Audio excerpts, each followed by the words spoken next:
We are shy 3 committee members who are at the parade, but we are going to work through the rest of the education budget. Then we will open it up for hearing on Senate Bill 438 and Senate Bill 437. I still want us to watch the clock, though Senate is not having roll call today, but we are not staying all the livelong afternoon on this.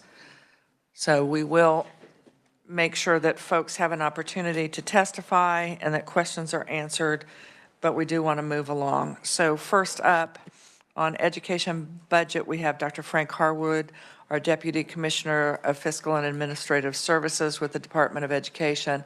And Dr. Harwood, you got to sit through all of yesterday in eager anticipation of testifying, but you saw and heard some of the concerns, so if you could address those, that would be helpful. Thank you, Madam Chair. I actually will start with trying to address the questions that we wrote down from yesterday, but I'm happy to expand on any of those as I go along.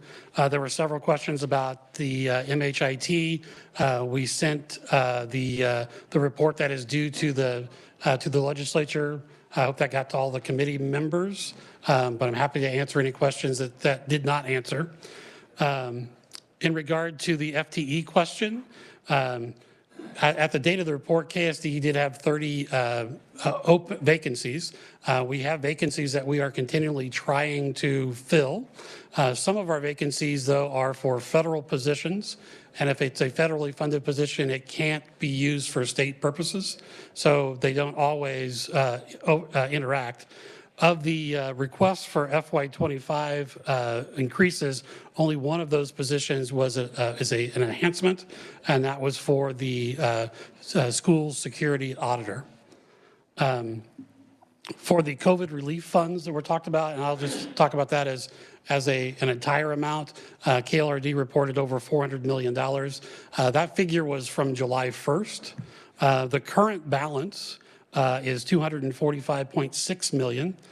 Of that, $224.1 million is allocated to school districts and eligible non-public schools. There's about $770,000 that is required for. Let's slow down just a minute and start over again with those numbers. Okay. So KLRD reported in excess of $400 million. That was a July 1st number. That was the $481.6 million in yes. answer? And then there were a couple other, I thought you talked about EANS and GER as well. And so the current balance in all of those funds is $244.6 million. But of that, $224.1 million is allocated to school districts and qualifying or eligible non-public schools. So that would be the ESSER, a lot of the ESSER and the EANS funds. There's about $770,000 that is required for the administration of the grants, which leaves about $21 million that are for state uses. The vast majority of that is allocated by the State Board of Education for literacy and math improvement, as well as some plans for teacher and administrator improvement. Most of that some of that coming about because the LPA audit showed that investment in leadership efficacy was shown to be good for students that are at risk. The other reminder is those funds have specific things that they can be spent for. They have to be tied to a COVID issue. So most of them are tied to learning loss or making up from that learning loss and aren't eligible to be used for supplanting other expenditures. So the $224 million that has been spoken for, what specifically will that be doing for learning loss? So that goes out to every district. So there is each district has their own plan. Some of it is about, I think, I'm trying to remember now, the vast majority of it goes for learning loss. That could be for teachers that are for districts that have been paying for after school programs or summer school programs. Some of it can also be used for some capital things, but that's a much smaller amount of that figure. Yeah, I mean, districts spent money for learning loss in a lot of different ways. It was all part of their plans that they developed. With regard to the plans, is there any report of outcomes? So that's not required under the federal funds. That's not what I'm asking. So that is not part of the, currently as part of the task force is only looking at, are they being spent on eligible funds, on eligible projects? All right. So the next question was about the mentor teachers. This is in statute, mentor teachers who are provided to teachers in their first 3 years on the job are eligible for a stipend of up to $1,000. Never have we been able to fund the $1,000 for into the third year. And so the enhancement request is would make it so that we could actually do the $1,000 stipend for the teachers that are the veteran teachers that are serving new teachers. The next one was about the parallel assessment. The $9 million figure that was part of our testimony was the amount that was in the fiscal note for House Bill 2080, which established the virtual testing. In order for something to be in the state board's recommendation or request, it has to be voted on by the state board. That particular item was 5-4, but it needs 6 votes to be part of it, so it was not included in the state board's request. But we do believe that a parallel assessment is the best practice for any assessment, but certainly one that is being given virtually. So the department is in favor of the governor's $4 million budget enhancement to develop parallel assessments.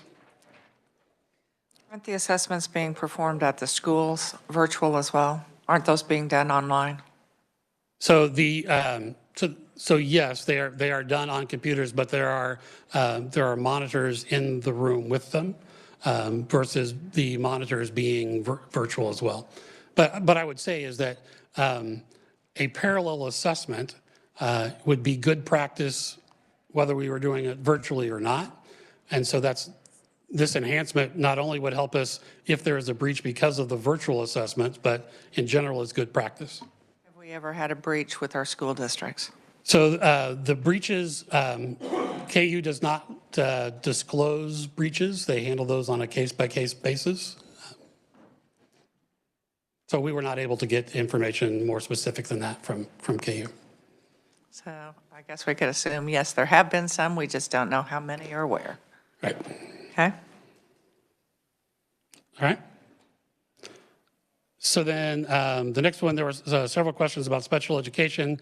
The state board unanimously supported fully funding the current special education formula over a 4-year period. The governor's recommendation was fully funding over a 5-year period, which explains the difference between the two. There were 2 other differences between the state board's request and the governor's recommendation. One of those was for career and technical education transportation. Similar to the mentor teachers, there is funding that reimburses districts for transporting 11th and 12th graders off-site to career and technical education opportunities. The enhancement would allow for the districts to be fully reimbursed for the mileage versus a prorated amount. And then the last one had to do with the governor's recommendation of a NAEP fee fund, just to make sure everybody's aware we're not charging fees. What happened is NAEP used to be a federal would be federal funding. Now it's contract funding. So in order to account for it accurately, we need to have a new fund. We are asking that fund be called the General Fee Fund so that we can also use the same fund for AmeriCorps funds, which come to us in a similar way. So it's a way to improve accounting on the funds that are coming through.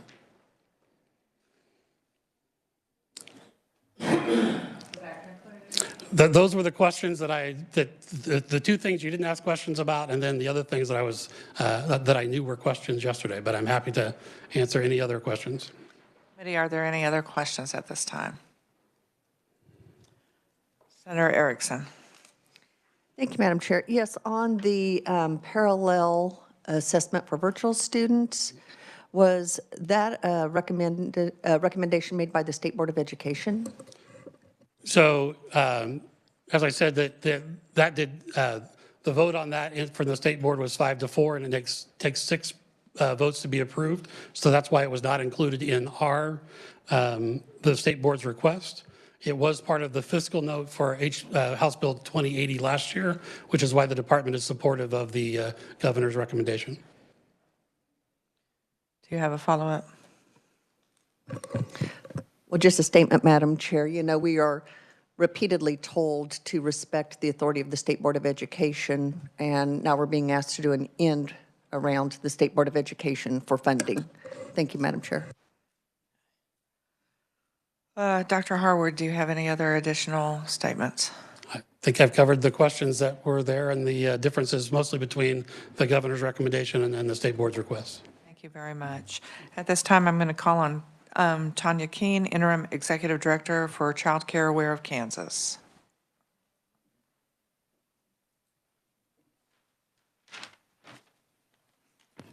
Thank you, Madam Chair. My name is Tanya Kane. I'm the Interim Executive Director for Child Care Aware of Kansas. Child Care Aware of Kansas leads a network of 4 child care resource and referrals across the state.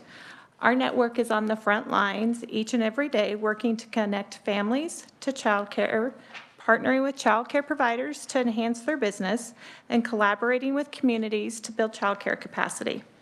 Child care is the cornerstone for early childhood development, providing safe, nurturing environments where they can learn and thrive. By investing in quality child care, we invest in our families, our children, and our communities to foster the environment where children can thrive every day. Today, I want to talk about the KSD-CIF budget. It outlines crucial investments in early childhood development, benefiting families, children, child care providers, and communities throughout Kansas. There are 2 key line items in this budget that represent an investment that is key in the well-being for children and families and child care providers that I would like to visit with you about. Firstly, I'd like to draw attention to the Child Care Capacity Accelerator grants. Child Care Aware of Kansas has spent the last 4 years collaborating with communities across the state as they work to build child care capacity. Communities often work on child care capacity by pulling together a group of local citizens in the community that have interest in child care to form a child care coalition so that they can plan and outline the specific needs of those communities. We have many successful communities that have begun to build child care capacity and using a variety of designs across the state, and they've been very successful at this. The Children's Cabinet administered Child Care Capacity Accelerator grants and were able to allocate $55 million and construct over 5,000 new child care slots. And Melissa's going to talk about that later, so I won't go into that. But we do know there was more demand than funding. And we do know that additional Child Care Capacity Accelerator grant will enable additional distribution of resources to more communities and add more child care slots. And with working in these communities across the state, I know it's needed. We work with them every day and we see that need. Secondly, I'd like to talk to you about the financial incentive for specialty care. This incentive is a creative program for expanding infant care slots with already existing family child care. Currently, many family child care providers, who are about 71% of the licensed child care facilities in Kansas, are reluctant to offer infant care due to the financial concern. The Baby Steps program aims to bridge this gap by providing financial support to child care providers, allowing them to offer infants without compromising their income. Testimony from a child care provider highlighted her saying, "The Baby Step program has enabled me to help these parents seeking infant care, one who had been searching for 10 months. Caring for 3 infants has reduced my overall capacity, making the Baby Steps program a financial lifeline for me. I'm grateful for the chance to participate in this pilot program, an opportunity not available for all daycare providers in Kansas. I hope the funding for Baby Steps pilot persists, enabling providers to assist parents in need of infant care. In conclusion, investing resources towards high-quality care is essential in nurturing the growth of children in Kansas, fostering the strength of families, and the success of our communities. I ask you to prioritize the crucial components with the CIF budget. Thank you for allowing me to testify, and I'm happy to answer any questions. Thank you very much. Is John Wilson here today? Okay. Is. All right. So John, we're going to call on you at this time.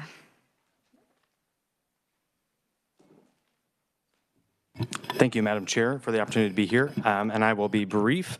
My name is John Wilson with Kansas Action for Children, and appreciate the opportunity to talk about three important items to us in the KSDE budget. The first is the Child Care Capacity Accelerator Grant for that $30 million. It's used to help fund construction and renovation projects that add more child care slots in Kansas. Funding another round of the accelerator grants can help address the unmet child care needs around the state. The second item, as Tanya just mentioned, is the incentives for specialty care, the current Baby Steps pilot program that is not just funding to subsidize wages, but also technical assistance to support high-quality care for infants. And this investment would help open more slots for infants, which is the hardest care for new parents to find. And then finally, we are supportive of the public-private partnership pilot project in Northwest Kansas. That's $5 million, and that would establish ongoing sustainable community-level child care solutions within the 26-county service area of the Dane G. Hansen Foundation. And we think this $5 million contribution to the endowment would catalyze more investment from other foundations and donors. And I would be happy to stand for questions. Committee, are there any questions for Tanya or for John? John, I don't know if you heard, but the day prior we had our hearing on budgets for School for the Blind as well as School for the Deaf, and we have our superintendent from the School for the Blind that is actually here today, and we appreciate that. But one of the recommendations from them is that they already have a program for children pre-K that are quite young, and they wanted to expand that to be kind of reverse inclusive, that small children that were not visually impaired would participate. And the ask was the $300,000, and that was turned down by the governor. So would you, in your capacity of Kansas Action for Children, would you see a value in us finding the funding so that that opportunity would be available at that facility?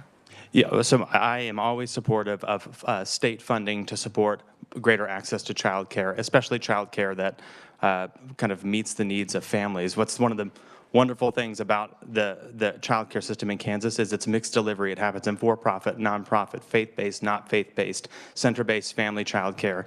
These specialty types of care, whether it's infant care or care, as you talked about, for those with visual impairments, or care provided primarily in another language, those are all really important to meet the needs of families. And so I think given where we are with our budget as a state right now, again, recognizing we can never predict the future and we have a combo of federal funds and other funds mixed into it, I think it's a great use of funding to support more types of care. Thank you. Committee, are there any questions for either Tanya or John? Seeing none, thank you so much. Madam Chair, if I can, there's one more thing I forgot to highlight. This fall, there was a special committee on child care centers and child care homes. Many folks on this committee were on that committee, and I would just draw your attention to two considerations that were made in their report that kind of align with aspects of today's hearing. One is consider funding initiatives outside the child care or early childhood initiatives with state general fund monies rather than tobacco settlement funds under the Kansas Children's Cabinet and Trust Fund. And the other is consider establishing financial incentives for specialty care options such as infant care. And so this aligns nicely with some of the discussions that were had in the fall. Thank you. Very much. At this time, we will call on Melissa Rooker, Executive Director for the Children's Cabinet and Trust Fund, to address the issues with regard to the Children's Cabinet Fund. Thank you, Madam Chair, and I appreciate the chance to answer some questions that have come up in testimony over these last 2 days. After sitting and listening yesterday, it's why I opted to bring you a package of information to help illustrate and not just talk in abstract numbers, because there's a lot going on at the Children's Cabinet. The package, I'll walk you through it so you know what is in front of you. Obviously, the top document is my written testimony, the too long didn't read version, as it's supportive of the governor's budget recommendations as presented to the committee. I am happy to talk about the specific components of that, but I feel like there needs to be a little bit of understanding of what we're working with at the cabinet. So this second document is a graph that shows 3 different types of funding that the cabinet is currently managing. The ongoing funding, the blue column in the center of this page, is our Children's Initiative Fund and a federal grant called the Community-Based Child Abuse Prevention Grant. Those 2 are recurring annual budget appropriations that the Children's Cabinet manages. We are the state identified lead for CBCAP. The one-time funding in the red column is the pandemic relief funding that we've been managing, and I will get into the grants that have been issued with those funds shortly. The competitive funding is It's 2 types of grant. One is called CanLink. It's a small grant, $274,000 a year. It will recur for 3 years and then be completed for a special project. And then the preschool development grant, we are in our 5th year, but this is the final year of having PDG funding. It's 2 different grants that are currently open, but we've been doing some of the work that we'll talk about using preschool development grant funds. The next graph behind that is this bar graph that is the breakout of the actual funds for FY24 in the Children's Initiative Fund, so that you can see the way our budget operates. It gets confusing when you're looking at the state budget documents, because our funding, our Children's Initiative funds, include money that we manage within the cabinet, money that's transferred to KSDE, money that's transferred to DCF, and money that's transferred to KDHE. So in budget years, when the K-12 budget gets separated out from the base state budget, we are bifurcated into the 2 different budget bills. And when you're looking at budget documents, you're not seeing the complete portfolio for the Children's Initiative Fund in one place, oftentimes. The next document is this program REACH. It's the Early Childhood Block Grant and the CBCAP programs across the state, and the grants that we have issued that are in the packages behind the map. That shows you Children's Initiative Fund grant making. And those are made on an annual basis, and through RFP, we bring the slates to the Children's Cabinet Governing Board for approval. Behind that, we have this document called the Accelerator. These are the special grants that have been given with pandemic relief funding in 23 and early in 24. These are not recurring. These grant funds are fully awarded and set up. The legal documents are in place awarding the funds. There's 2 different RFPs. One was known as the Child Care Capacity Accelerator. The other is the Capital Projects Fund Accelerator. You have 2 rounds for each of those 2 projects for a total of 4 rounds of grant funding. These are the grants funding construction and major renovation, as well as major startup operations. The makeup, the source funding is back on this graph with the red bar graph, gives you the specific funding sources. There was some confusion as to why there continues to appear dollar amounts in those pandemic relief funds for FY25. It's because there has to be authority to expend the funds given. So I'll defer to KSC if I'm not describing this right, but we basically just broke out the total amount awarded across the new fiscal year. It's not because we have money left to give. So those funds are all allocated. We operate our grants on a cost reimbursement basis, so we don't move the money that's awarded all at once to a recipient. They bill us monthly, and we pay their invoice choices so that we have some pretty tight oversight over allowable use of the funds. The last thing that is in front of you is a copy of our printed annual report. And I will say there will be a PDF with all of these resources posted online, and the annual report and all of our slates are already posted on the Children's Cabinet website. So the reason the $30 million will be helpful as a one-time expenditure, not a new program that was started with pandemic funds that we're now being asked to sustain, but a new infusion for startup and major construction that meets need that was expressed through the RFPs. We had, for the most recent round of funding for the awards given February 2nd at our cabinet meeting, we had $28 million left to grant. We had $150 million worth of project requests. The capacity accelerator that we granted in the fall, we had 120 some, whatever the package says, 124 million worth of applications. We had 40 million to give. We grew that through a private gift from the Patterson Family Foundation of $2.5 million, and we moved $1 million of our preschool development grant to help to stretch those funds as far as we could. But we gave grants for a third of the amount of funding that was requested. So we still have really viable projects across the state. We would love to continue to offer one more round of grant capacity to help communities that were not successful access funds. So that's the reason for that. The $5 million Patterson grant, or not Patterson, it's Dane Jean Hansen, has committed $5 million. They are in talks with another foundation for a matching $5 million. This would be a $5 million one-time match from the state, and their fundraising target is $25 million from the private sector to set up an endowment for Northwest Kansas to support child care providers, be it a provider who needs to pay for an insurance deductible to replace a roof or whatever, or startup or wage supports or whatever. This could be a model for other communities to follow, but it's a model that we're very interested in helping support. And then you've heard about the money in the CIF for the hard-to-find care, the special care incentive.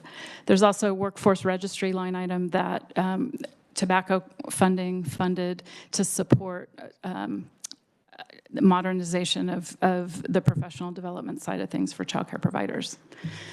I'll stand for questions. There's a lot, but happy to clarify. So is Tamisha Sewell here to speak? Can I speak to the School for the Blind before we pivot? Very quickly. We support it. The governor did not include the enhancement request in her budget because she deferred to us.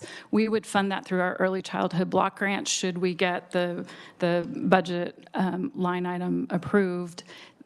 It's an outstanding idea, and we're fully supportive. So we're just waiting for the budget authority for FY25 to make that happen. Okay, so I guess we heard an answer to that question then. Thank you.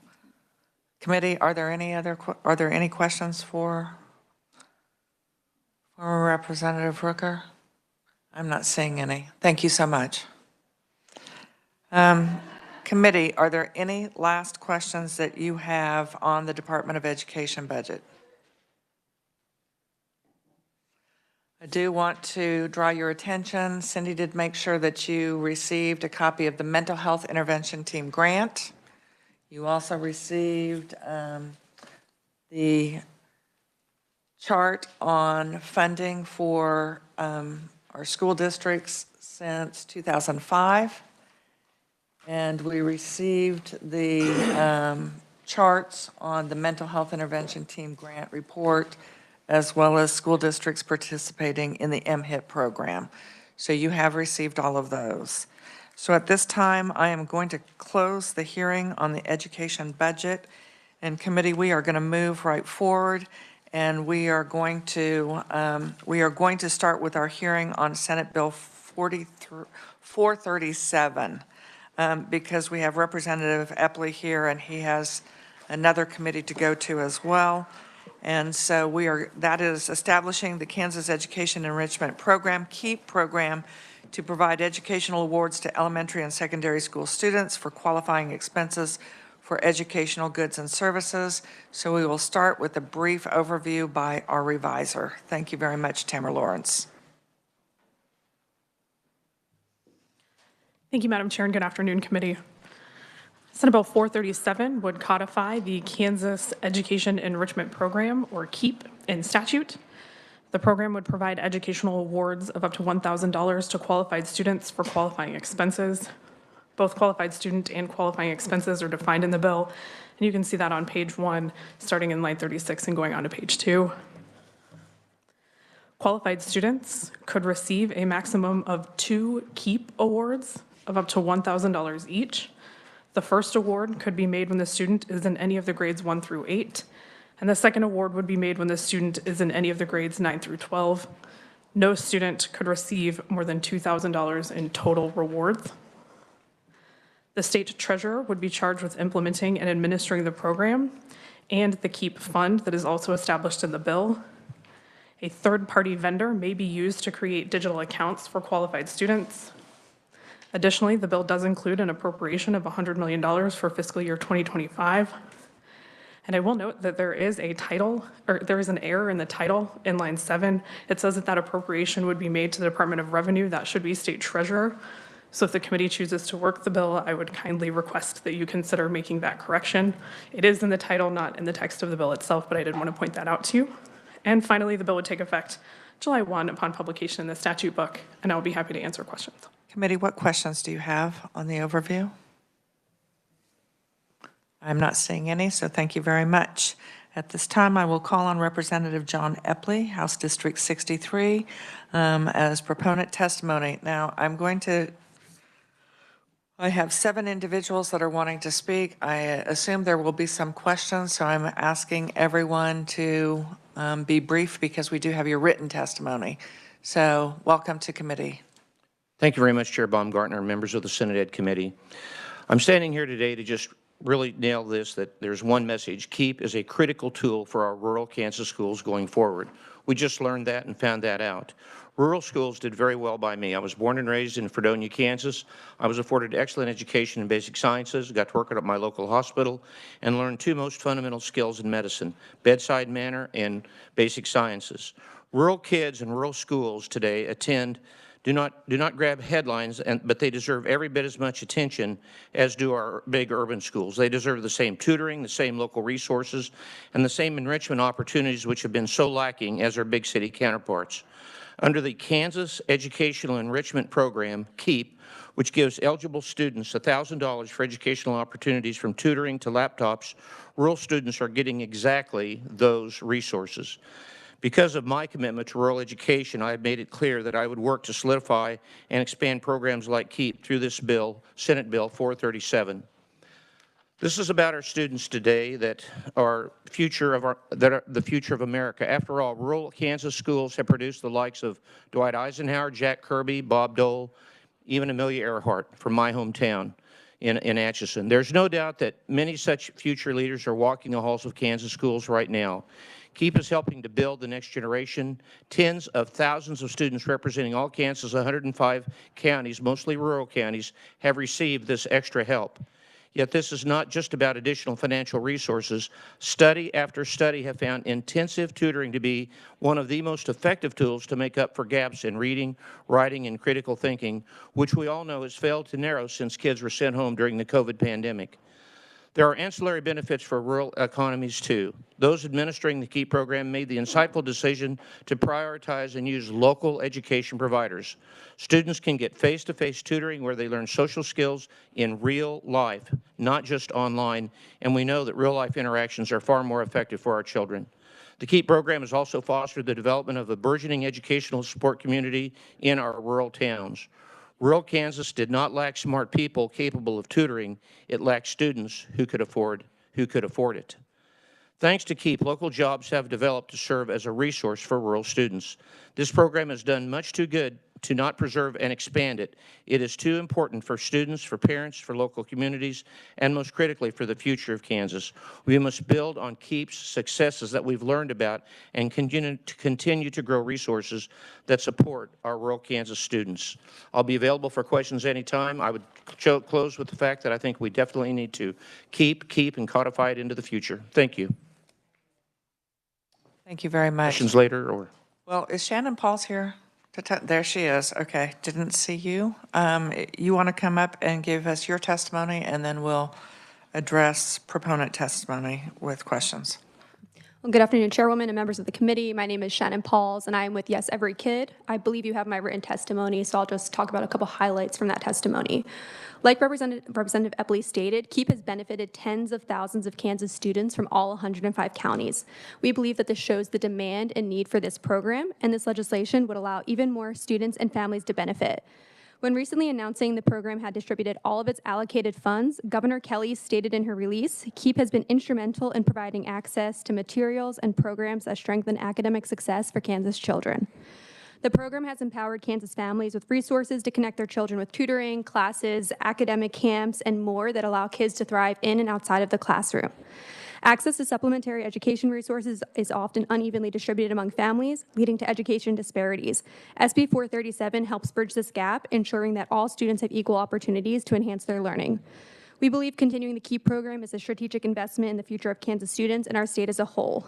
And before I close, I would like to say that I know there have been a lot of claims that this is a so-called voucher program, but I believe the intent is to be a continuation of the existing program. And so we're happy with any changes that need to be made to clarify that. And so with that, we respectfully ask for your support and happy to stand for questions at the appropriate time. Okay, so Representative Epley and Shannon Pauls, what questions do we have for either or both of them? So the question I have is, I was sent a text by something that was published in social media, and it says, speak out against the private school voucher bill public hearing. Now is your time to speak out against Republican politicians' latest private school voucher bill. SB 437 diverts state funding from public schools and the vast majority of Kansas students who attend them. And this was sent out by the Kansas Senate Democrats. So could you respond? How is this different, either one of you, how is this different from what the KEEP program was that the governor put into place through executive order? We see no real difference. I think the only difference really is that kids can now have two grants, one in K through 8 and one through 9 through 12. And so it's pretty much, it's the same program. And we saw the demand that families had for this program, and we want to ensure that more families can be empowered through a KEEP grant. Senator, or Representative Epley? If I can respond, thank you, Madam Chair and members. I don't really connect the dots on how this is a voucher program. It's really designed to put aid where it's needed for families in need and rural education, and it's certainly nothing like a voucher program of the bill that we saw last year, for example. And it is only $1,000. It's not base state aid per pupil. So I think it's a real leap of faith in trying to connect those dots and say this is a voucher program or a voucher light program. So I don't see the connectivity. Thank you. Thank you. I am not seeing any questions, so we will now move to neutral testimony. We have Tom Tracy, Deputy Assistant from the Kansas State Treasurer's Office. Welcome to committee again. Hear me now? We can. Thank you. Well, I'm going to add some color to the written testimony you have there on the line there. The Treasurer's Office has the experience of overseeing the 529 Education Savings Program, the Kids Matching Grant Program, and the Able Savings Program. Before I was brought back over to the Treasurer's Office under Treasurer Johnson, I was the Able and 529 Education Savings Director. Part of that had me watching over the Kids Matching Grant Program. So we have for years already been managing an educational matching grant program. When the KEEP program came out last summer, we thought there would be some good synergy there. So we promoted the KEEP program with our educational efforts throughout the state. Good synergy there. It was a great uptake. So we, if you guys deem necessary, we feel we can house the program and manage it. One thing I can't speak to is the relationship between the state and the vendor. If you have questions on that, that might be for the Office of Recovery. I don't know if they're here or not, or Merit, but we hope to work with them. One concern we did have, and we'd like to learn from Merit and maybe the Office of Recovery, was the response. And right now, this bill, the prior bill, I believe, had a needs-based component. This bill does not have that. And in our Kids Matching Grant Program, there's applications that come in and also withdrawals. And one concern we had is that when this program launches, we will have a flood of applications all at once. And when you get approved on that application, you also get awarded that money and you can spend that money immediately. We're a little concerned on how to manage that flood all once. And, you know, if amenable with everyone, you know, we might want to look at the legislation and kind of work out a way to handle that. But other than that, I stand for questions. Committee, what questions do you have for Mr. Tracy? Senator. Thank you, Madam Chair, and thank you, Mr. Tracy. Do we know how much that third-party vendor cost? Do we know what percentage of the program cost was paid to that third party to manage the program? I thought it was 2.2 million, and I actually have the contract here, but I believe in our fiscal note we had like 2.2 million, and that was under 50 million, and I believe we estimated it would be 4.4 million under the 100 million, so we just doubled it there. But Okay, thank you.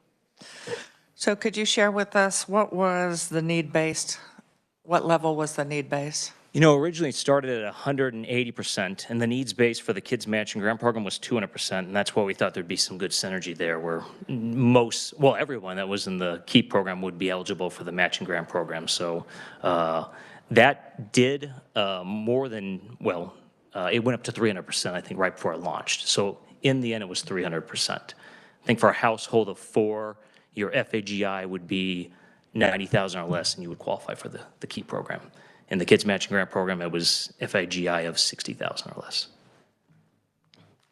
Committee, any other questions? Thank you very much.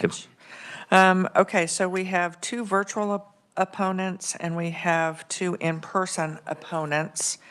And so we're going to need to kind of limit that to, our 2 prior speakers spent 2 minutes, so if each of you could, if we could kind of keep track of the 2 minutes, can you do that for us, Cindy? So do we have Judith Dede with us? She is ready? Okay. We are ready. Okay. Chair Baumgartner, members of the committee, thank you for our opportunity to testify in opposition to Senate Bill 437 on behalf of Game On for Kansas Schools, a grassroots public education advocacy organization. We're not opposed to the principle of 2 $1,000 grants for students, but we have multiple grounds for concern with this bill. First, we want to make clear we oppose vouchers, whether they are traditional vouchers or other forms of vouchers such as ESAs. We recall during last year's legislative session, proponents of the ESA bill said that it was just the governor's KEEP program, though it wasn't. So this bill is currently limited to $1,000 grants, but we're concerned about the possibility it would be amended. And we want to be on the record as opposing any such expansion. We also seek clarification as to whether this bill applies only to public school students or also to private or homeschool students. The language in the bill is a little inconsistent. We also think the list of qualifying expenses is overbroad and there's insufficient oversight over expenditures. We're concerned that there are no qualifications required for educational learning or study skill services or any other services offered by school districts or other education providers. We believe this leaves the state on the hook for potential scams and wasting of tax dollars. Our concerns are not hypothetical, but are based on experiences in other states, including Oklahoma and Arizona.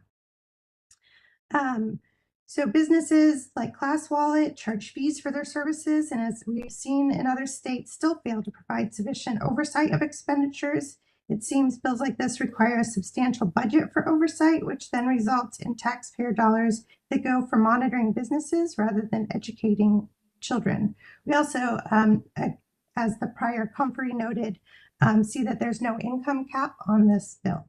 So thank you for your consideration of these issues with Senate Bill 437. Thank you very much. Do we have our next virtual opponent online yet? No. Okay, so at this time, I will call on Leah Flitter, in-person opposition. She is Assistant Executive Director for Advocacy for the Kansas Association School Boards. Welcome. Thank you, Madam Chair, members of the committee. Sorry about that. I'm Leah Flitter, as Madam Chair noted. I think this is my first time in front of the committee this year. So you have my testimony in front of you, and I will not read it in interest of time. I will note that we appreciate that the bill does attempt to give Kansas students and their parents some relief from educational expenses. We know and we acknowledge that Kansas families are struggling with cost of living and of doing business, and so we applaud this bill and its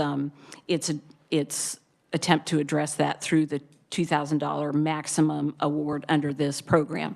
However, we are concerned that there aren't any parameters under the bill as far as how you apply for the grants, the deadline, if there are criteria associated with what are the qualifying expenses, will receipts be required, those types of things. So we would like to have that addressed if the bill is worked. And additionally, on page 2, section capital G is what gives us concerns. It appears to indicate that $100 million in general fund taxpayer dollars could be allocated to non-public schools as well as public schools. And we would then strongly urge the committee to insert language noting that public tax dollars are only going to be expended for public school purposes. In absence of that, we would have to oppose the bill on the grounds that it sets up a voucher system.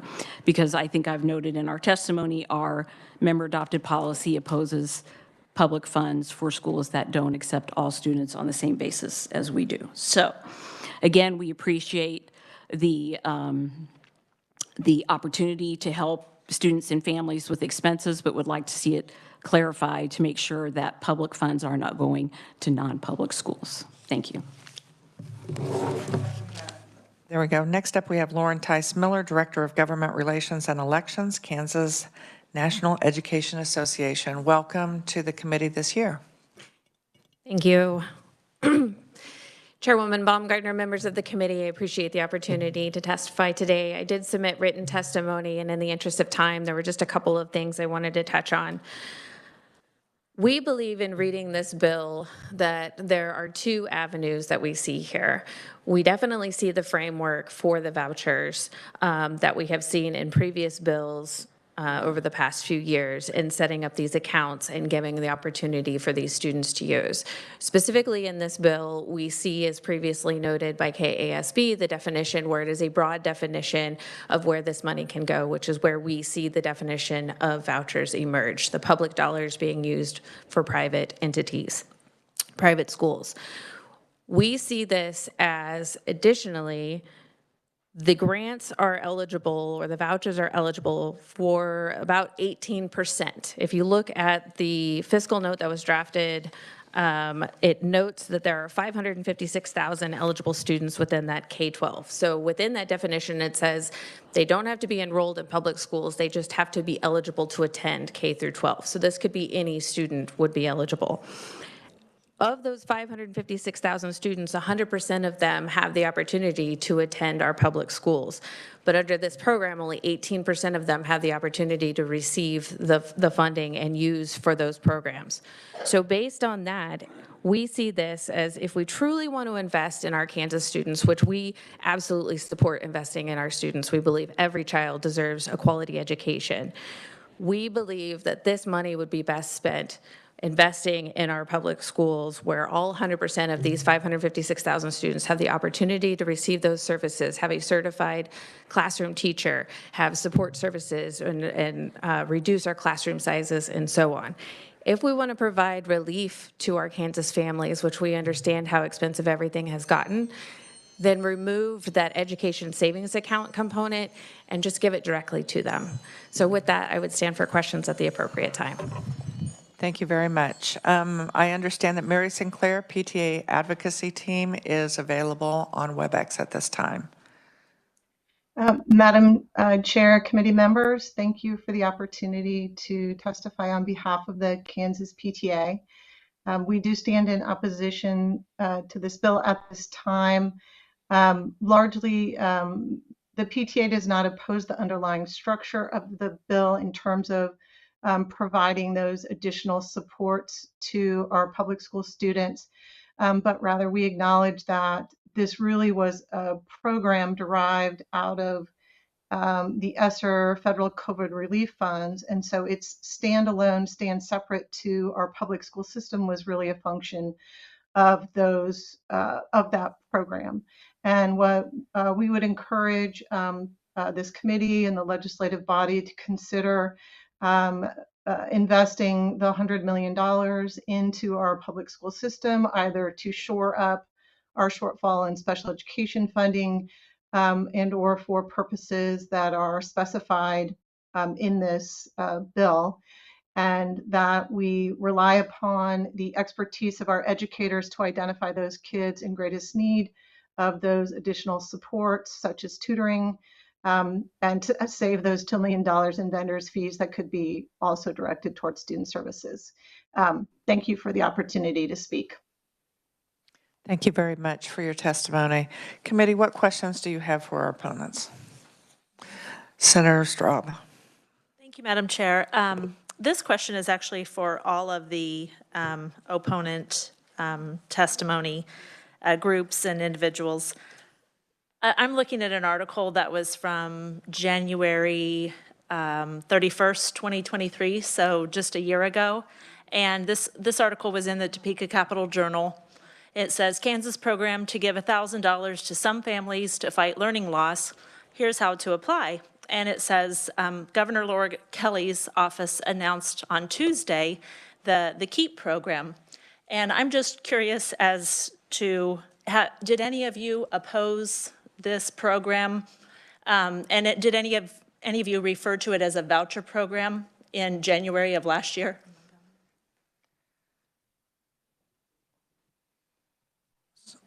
Go ahead and introduce yourself. Both of you can come on up. Lauren Taste Miller with Kansas National Education Association again. We are not on the record in support or in opposition to it, but we did express the same objections in that it was the framework for a voucher program.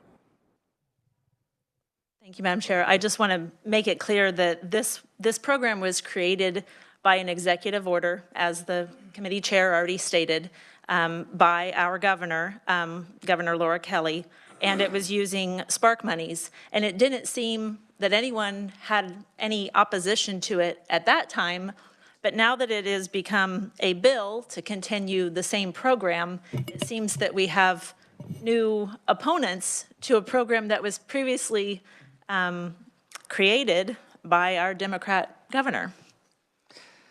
If I may, Leah Fleiter, KESB. We were not involved either in the, we didn't know anything about the executive order that was coming down. And so we expressed concerns privately to the governor's staff, but it was kind of the horse was out of the barn at that point. And you are correct, Senator, that was federal relief money, correct? That was being used for that KEEP program. Our concern now is that we have, through this bill, we have the use of state general fund dollars, and that is what is a kind of the kicker for us, if that's helpful. Follow up. Thank you, Madam Chair. I believe the program states right here in this article, in the headline, to fight learning loss. If we're all here to promote learning and supporting Kansas children, why does it matter if it's an executive order or a bill number?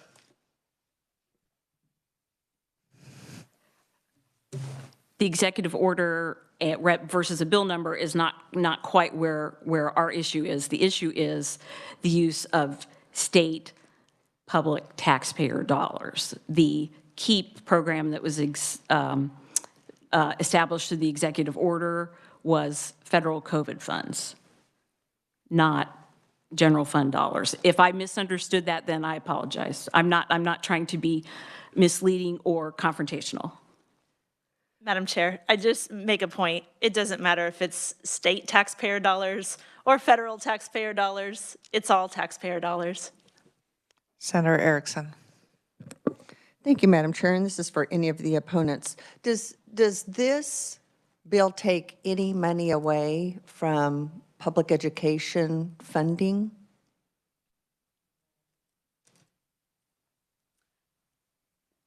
Senator, thank you for the question. We've honestly, reading the bill, we're concerned that it could, because when you have the general fund allocated towards programs that don't specifically say public schools, the way the bill is written now, we acknowledge that it's $1,000, $2,000 max per child. That's certainly not a huge amount. What we can't control is what happens in conference committee when the bill is combined with other measures. It could be changed to reallocate amounts specifically away from public schools to private schools, and so that is our concern. Again, we acknowledge that the KEEP program on its face was merely to help with learning loss after COVID. Our concern is what happens to this bill afterwards. I would also defer to Ms. Tice-Miller if she wants to add anything. Madam Chair, for the sake of time, if I can just have a couple of follow-ups on that. So it's not enough that we already allocate over half of our state general fund budget to public education. Now you're wanting to control potential, hypothetical, future SGF dollars. I think that's interesting. And I think the phrase when you said what we can't control pretty much says it all. Do those private school student parents pay taxes? I keep hearing about taxes and that it's public tax money. Do those parents not pay taxes? Do all parents not pay taxes? They do pay taxes. Specifically, our concern with this is how much the program costs. I mean, you're injecting $100 million. It's only accessible to 18% of the students who are eligible. For our standpoint, we would rather there be investments in program that could potentially be accessible to 100% of that population.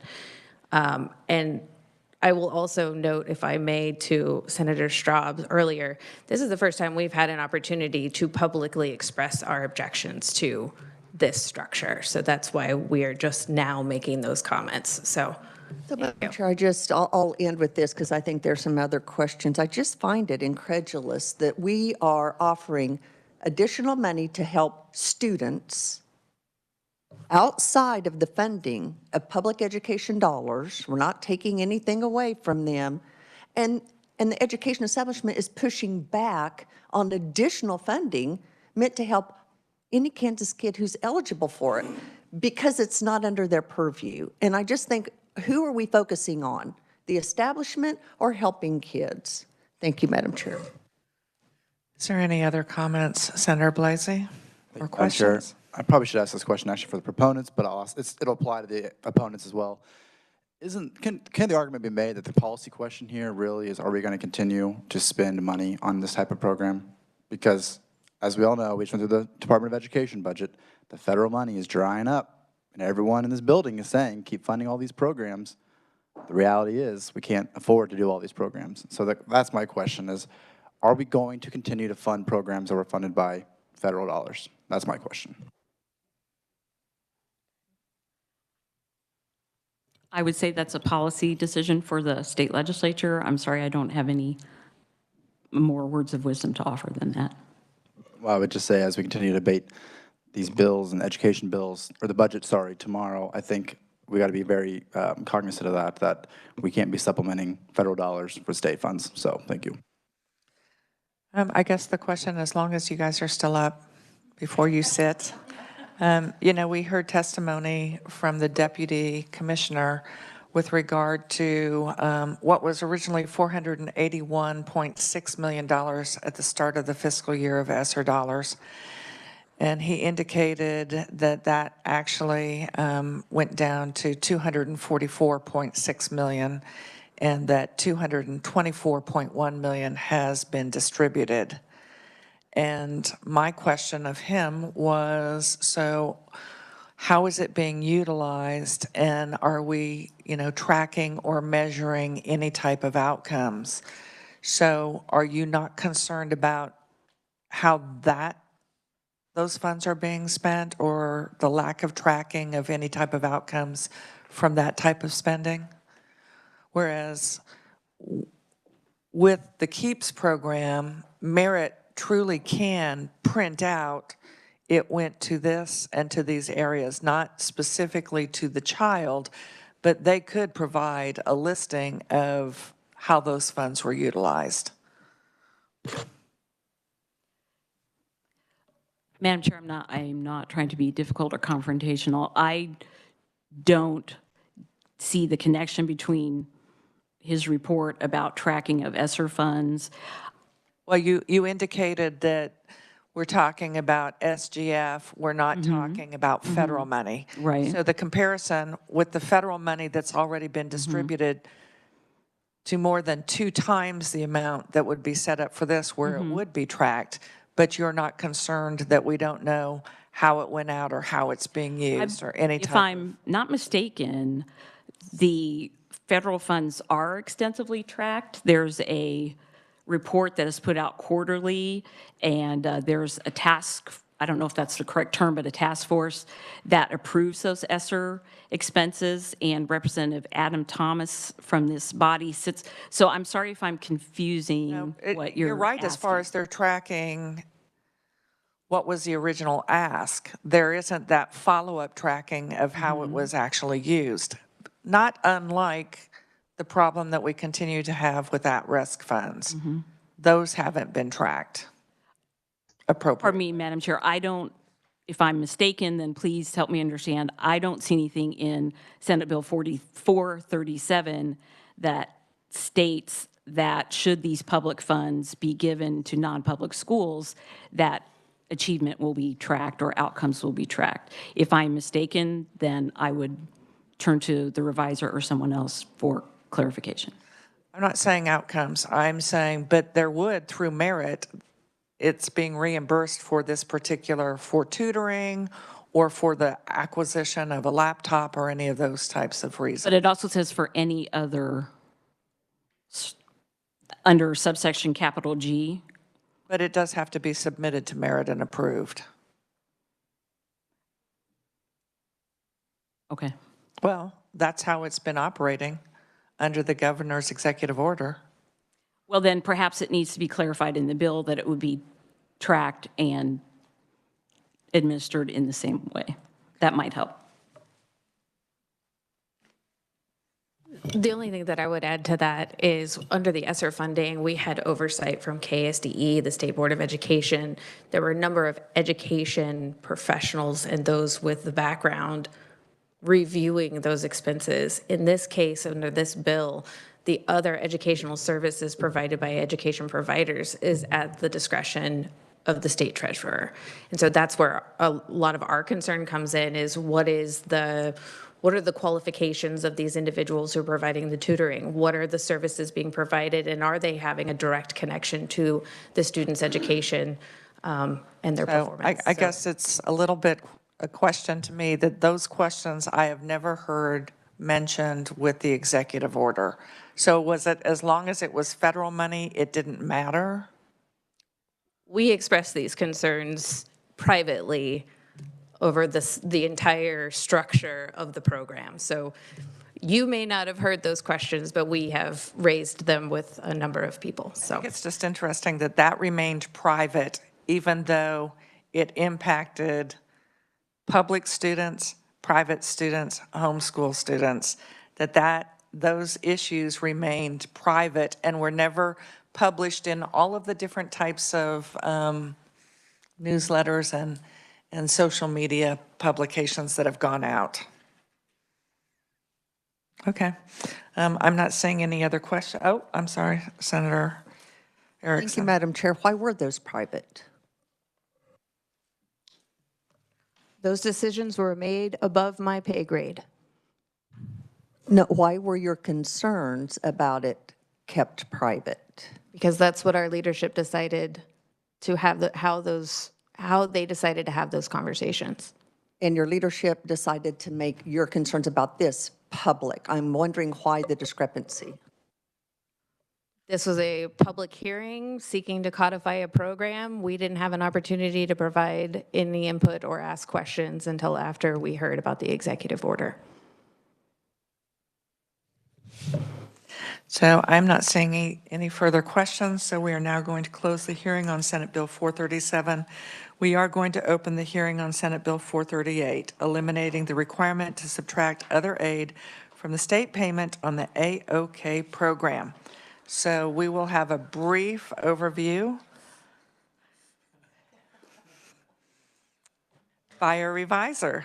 Thank you, Madam Chair. Senate Bill 438 would amend the AOK to work statute. Specifically, the bill would no longer require the award of up to $500 that is provided to a student in the program to be reduced by the amount of other aid that's awarded to the student. Additionally, the bill would explicitly provide that award is to be over the lifetime of the student. And finally, the bill clarifies that students enrolled in the program would be eligible to receive that award.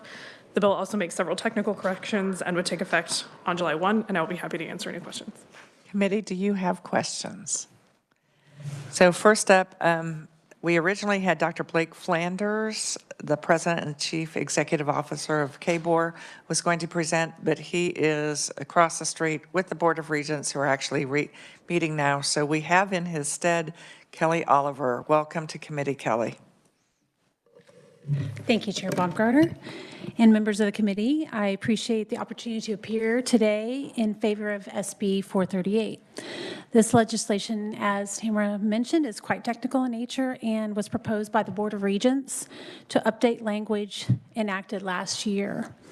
The bill would amend the Kansas AOK to Work program to ensure that all AOK students are made eligible for the AOK program stipend as originally intended. So this would include both high school equivalency, HSE students, and those students who are earning or have earned their GED.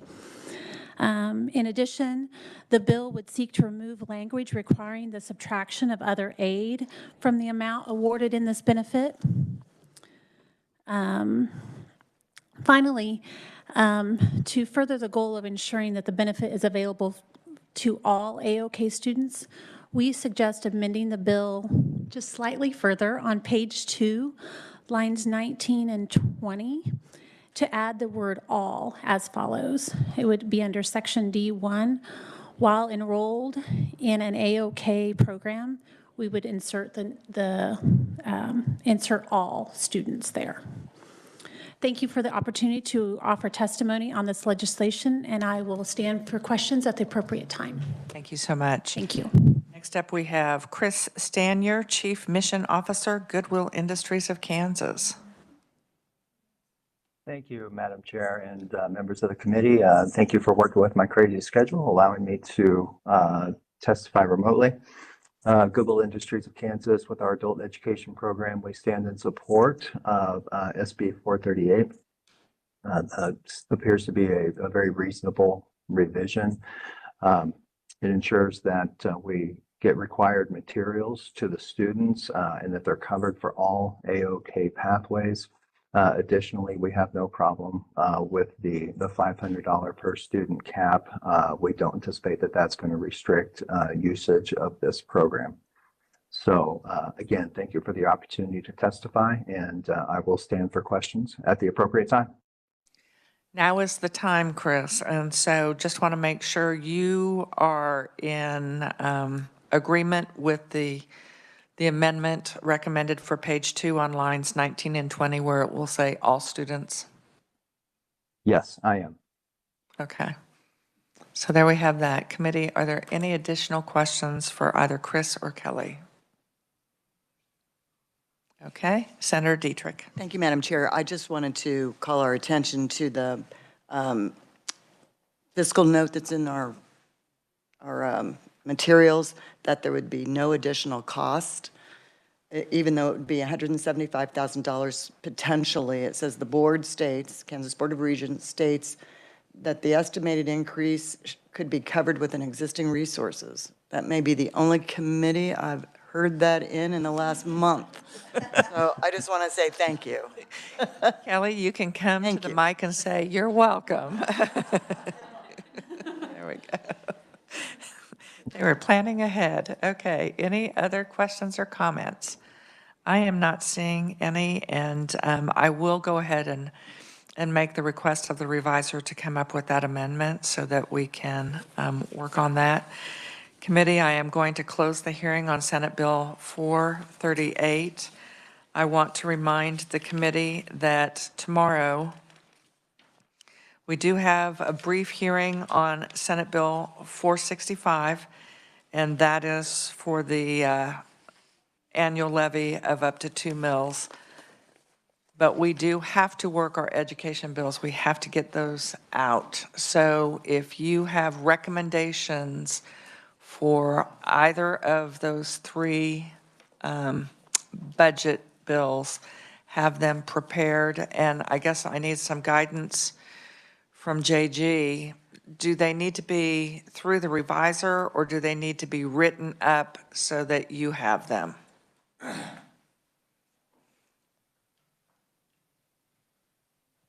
Madam Chair, as long as we have the clear concept of what needs to be done, we don't need to have something that says on line 27. Okay. There's not a bill there yet. So Tamara doesn't have to come up with revisor language, but I will ask that you have something kind of written out so that we can actually look to the page of and go from there. Yes, JG. I say that, but then if there is proviso language that needs to be added, getting something really pretty clear on that would be very helpful, and that might be best to work through Jill and some of the appropriations revisors. So I guess the one question that is still kind of lingering, so we did have, Marissa Rooker did indicate that they were going to fund for the School for the Blind. So is that something, would we put that in the Department of Education's, would we add that language to that, or would we add the language to the School for the Blind budget?